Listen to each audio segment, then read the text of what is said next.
I'm Dr. Sharmila, Head of Pediatrics, Apollo Jubilee Hills. Cold cough syrups వీటి గురించి చాలా ఆందోళన చెందుతున్నారు.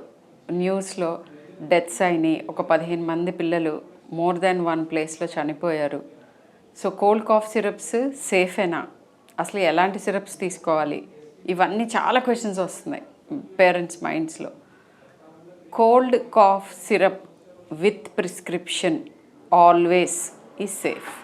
మరి ఇక్కడ కూడా ప్రిస్క్రిప్షన్తోనే కదా తీసుకున్నారు, అయినా కానీ ఇలాంటి హాని జరిగింది కదా అని అంటే దీని గురించి స్పెసిఫిక్గా మనం నేర్చుకోవాల్సింది, ఈ పర్టిక్యులర్ ఇన్సిడెంట్లో మనం తెలుసుకోవాల్సింది ఏంటంటే, ఈ కోల్డ్ కాఫ్ సిరప్ కరెక్ట్ మోతాదులోనే కరెక్ట్ కాంపోజిషన్తోనే ఉంది, కానీ దాంట్లో యూజ్ చేసిన సాల్వెంట్ ఏదైతే ఉందో అది ప్రాబబ్లీ వాడకూడని అడల్టరేటెడ్ మెటీరియల్, వాడకూడని మోతాదులో వాడినట్టుగా ప్రిలిమినరీ రిపోర్ట్స్ వచ్చాయి, డైఇథిలిన్ గ్లైకాల్. సో ఇక్కడున్న ప్రాబ్లం ఏంటంటే, కొంత మనం సిస్టమ్ని కరెక్ట్ చేసుకోవాలి. అదేంటి అని అంటే, మ్యానుఫ్యాక్చరింగ్లోకి వెళ్ళి వస్తున్న మెడిసిన్స్ మీద మనకి as a government, as various drug control inspectors, వీళ్ళందరికీ బెటర్ కంట్రోల్ తీసుకోవాల్సిన సిచ్యువేషన్ మనకు వచ్చింది. I'm sure government is looking into it. And ఇది ఫస్ట్ టైం కూడా జరగలేదు, మన ఇండియాలో ఫస్ట్ టైం ఇంత పెద్దగా జరిగింది.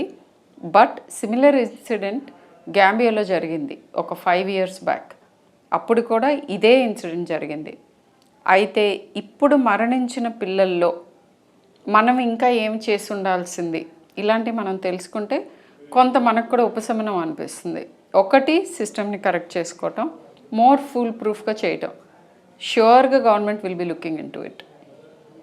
అయితే మనం యాజ్ అన్ ఇండివిజువల్ పేరెంట్గా మీరేం చేసి ఉండొచ్చు ఇట్లాంటి సిచ్యువేషన్లో కనుక మనము సబ్జెక్ట్ అయితే ఇన్ ఫ్యూచర్ ఆల్సో. మీకు తెలుసుకోవాల్సింది ఏంటంటే, డైఇథిలిన్ గ్లైకాల్ పాయిజనింగ్ కూడా మనం డెఫినెట్గా హెల్ప్ చేయొచ్చు. ఎప్పుడు చేయొచ్చు? 3 గంటల లోపే మీరు హాస్పిటల్కి వెళ్తే. అండ్ ఈ లక్షణాలు చాలా క్లియర్ కట్గా మా భాషలో మెటబాలిక్ ఎసిడోసిస్ అని అంటాం. అండ్ యూరిన్ తగ్గిపోవటం, ఇట్లాంటివన్నీ జరుగుతాయి.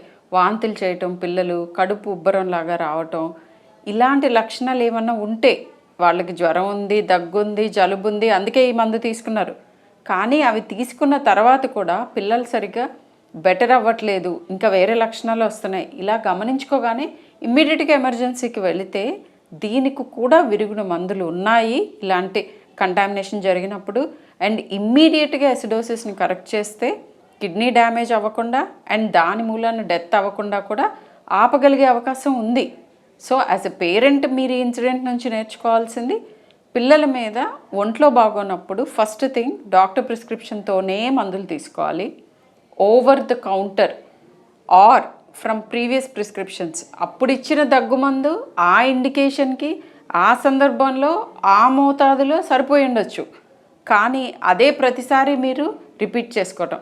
ఇది ఒక్క దగ్గుమందు గురించే కాదు, పిల్లల్లో పర్టికులర్లీ లెస్ దాన్ 12 year oldsలో కంపల్సరీ ప్రతిదానికి మీరు సలహా తీసుకునే ముందుకు వెళ్ళాలి.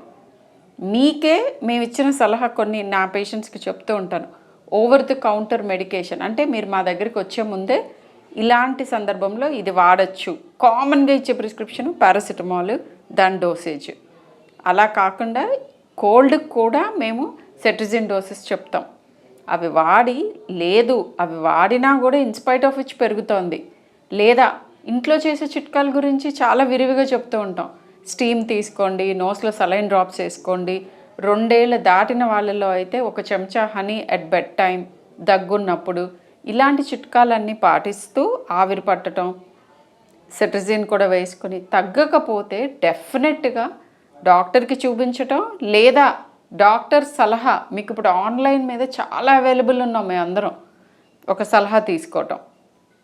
ఎలాంటి లక్షణాలు ఉంటే ఇమ్మీడియట్గా వెళ్ళాలి, ఇప్పుడు ఏ మందులు వాడాలి, ఏ మోతాదులో వాడాలి, ఇలాంటి సలహా తీసుకుంటే డెఫినెట్గా ప్రాబ్లమ్స్ ఏం రావు. సడన్గా ఇక్కడ ఒక 15 మంది చనిపోయారని అందరూ ఆందోళన చెందక్కర్లేదు. బట్ అట్లాంటి వేకప్ కాల్సే మీ పేరెంట్స్గా మీరు తీసుకోవాల్సిన ఇవే జాగ్రత్తలు. ఇలా అన్నీ చూసుకుంటూ ఉంటే పెద్దగా భయపడక్కర్లేదు. ఇంకొక ఇంపార్టెంట్ థింగ్ అందరూ నన్ను అడుగుతోంది ఏంటంటే డెక్స్ట్రామెథార్ఫెన్ అనే మందు కాఫ్ సిరప్స్లో ఉంటుంది, ఇది తీసుకోవటం హానికరమా, ఎలాంటి వాళ్ళకి ఇవ్వాలి, ఇలాంటి ఇండికేషన్స్ అన్నీ ఐ థింక్ మీరు డాక్టర్కి వదిలేయాలి.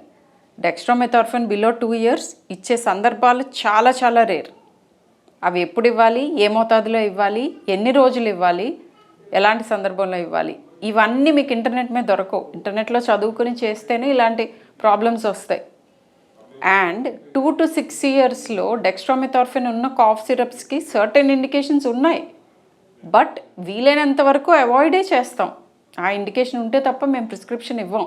ఇచ్చినప్పుడు కూడా చాలా కేర్ఫుల్గా ఇవి ఎన్ని రోజులకు వాడాలి, రోజుకి ఎన్నిసార్లు వాడాలి, ఎన్ని ml వాడాలి, 3 3.5 2.75 ఇంత స్పెసిఫిక్గా రాస్తారు పీడియాట్రిషియన్స్. ఎందుకనంటే పిల్లల్లో మిల్లీగ్రామ్ పర్ కిలో, అంటే 10 కిలోలు ఉన్న పిల్లవాడికి 12 కిలోలు ఉన్న పిల్లవాడికి కూడా డోసేజ్ డిఫరెంట్గా ఉంటుంది. అలా అందాజుగా వేసేసుకోవడం కుదరదు. అండ్ 10 కిలోల పిల్లవాడికి 20 కిలోల పిల్లవాడికి ఆల్మోస్ట్ డబుల్ ఉంటుంది డోసేజ్. మీరు 20 కిలోల పిల్లవాడి ప్రిస్క్రిప్షన్ చూసి అందాజుగా వీడికి వేస్తే ఏదర్ వీడికి తగ్గదు, లేకపోతే ఓవర్ డోస్ అవుతారు. కోల్డ్ కాఫ్ ప్రిపరేషన్స్లో యూస్ చేసే యాంటీహిస్టమైన్స్ కానీ కాఫ్ సప్రెసెంట్స్ కానీ వాటికి యూజువల్గా ఓవర్ డోస్ అయినప్పుడు రెస్పిరేటరీ డిప్రెషన్ వస్తుంది, అంటే ఊపిరి తీసుకోవడంలో ఇబ్బంది. ఇవి కూడా మీరు గమనించుకోవచ్చు. సో ఇవన్నీ దృష్టిలో పెట్టుకునే మేము ప్రిస్క్రిప్షన్స్ ఇస్తాం. అండ్ ఎక్స్పెక్టరెంట్స్ అంటే కాఫ్ని ఇంక్రీజ్ చేసే మెడిసిన్స్ కూడా ఉంటాయి, ఈజ్ అవుట్ చేస్తూ ఎనేబుల్ చేసేవి. వాటికి వేరే సైడ్ ఎఫెక్ట్స్ ఉంటాయని మాకు తెలుస్తుంది. అవి ఏ మోతాదులో ఇస్తే అవి రావు, మీకు ఏ వార్నింగ్ సైన్స్ చెప్పాలి, ఇలాంటివన్నీ ఉంటాయి. ఇంకొక కీలకమైన పాయింట్ ఏంటంటే వెట్ కాఫ్, డ్రై కాఫ్ ఈ రెండే కాదు, బ్రాడ్గా ఈ రెండు, కానీ కాఫ్లో 7-8 రకాలు ఉంటాయి. ఏ కాఫ్కి ఏ కాంబినేషన్లో ఉన్న మెడికేషన్ యూస్ చేస్తే రిలీఫ్ వస్తుంది, అసలు అవసరమా లేదా, వాటితో పాటు అడ్జువెంట్గా వాడాల్సిన మెడిసిన్స్ ఏంటి, ఇలాంటివన్నీ మీరు సలహా తీసుకుంటే ఎటువంటి భయం బెంగ అక్కర్లేదు. Unqualified people over the counter అంటే మీరు మెడికల్ షాప్లోనే వాళ్ళు ఇచ్చే మందులే వాళ్ళు డాక్టర్లతో లాగానే ఇస్తున్నారు అని అనుకోవటం, ఇలాంటి అపోహల మూలన ప్రాబ్లం అవ్వచ్చు. క్వాలిఫైడ్ పర్సన్ పీడియాట్రిషియన్ ఇచ్చే వాటితో ప్రాబ్లమ్స్ రావు. ఒకవేళ జబ్బు ముదిరిన ఎలాంటి సందర్భాల్లో మీరు పరిగెత్తుకు రావాలి అనే ఇండికేషన్స్ కూడా మీకు ఎక్స్ప్లెయిన్ చేసి ఇస్తాం. ఎక్స్పైరీ డేట్ చూసుకోవటం ఒకటి చాలా ఇంపార్టెంట్ థింగ్. అండ్ యూజ్ చేసిన మెడిసిన్ దాని మీదే ప్రిజర్వేషన్ ఎలాగా అంటే సన్లైట్కి ఎక్స్పోజ్ కాకూడదు, ఈ టెంపరేచర్లో ప్రిజర్వ్ చేసుకోండి, ఇన్ని రోజులు మాత్రమే వాడండి, పర్టికులర్గా యాంటీబయాటిక్స్కి ఉంటుంది ఈ డిస్క్లైమర్. అలాంటివన్నీ పాటిస్తే ఏ మెడిసిన్ మనకి మోతాదులో హానికరం కాదు. కానీ ఒకవేళ అనుకోకుండా ఇలాంటి ఇది అన్ఫోర్సీన్ థింగ్, ఇది ప్రిస్క్రిప్షన్ మీద తీసుకున్నా జరిగింది, ఎందుకంటే దీంట్లో కంటామినెంట్ ఉంది, ఇలాంటివి జరగకుండా పాలసీ డెసిషన్స్ తీసుకుంటారు. అలాంటివి ఏమన్నా మనకి అనుకోకుండా జరిగినా మీరు ఇమ్మీడియట్గా ఎమర్జెన్సీకి రష్ చేస్తే ఇంత తీవ్రంగా ఉన్న సిచ్యువేషన్ను కూడా హెల్ప్ చేయగలుగుతాం. సో టైం సెన్సిటివ్ ట్రీట్మెంట్ అంటాం దాన్ని. సో కరెక్ట్ టైంలో మీరు రీచ్ అవ్వాలి.